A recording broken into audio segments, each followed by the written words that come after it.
يعتقد الكثيرون أن حساب سقف الجبس عملية بسيطة كحساب مساحة الأرضية، لكن الصدمة تكون عند فتح الفاتورة النهائية. في هذا الفيديو سأكشف لكم كيف يحسب المعلم ميزانيتك وأهم الأسعار المعمول بها حالياً في السوق.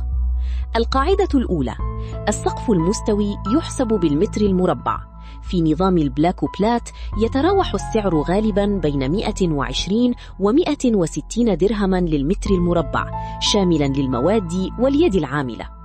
أما إذا أضفتم صناديق التهوية الكيسون فيضاف سعر المتر الطولي الذي يبدأ من 80 درهماً.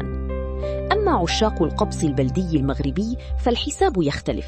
السقف العادي البسيط يبدأ من 80 إلى 100 درهم للمتر المربع، لكن بمجرد إدخال النقش والزخرفة القياس يتحول للمتر الطولي للحواف، وقد تصل قطعة الديكور المركزية الوردة لأكثر من 500 درهم للقطعة الواحدة حسب تعقيد النقش.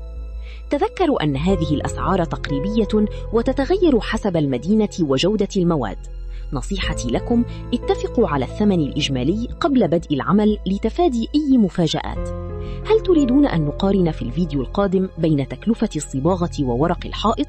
أخبروني في التعليقات.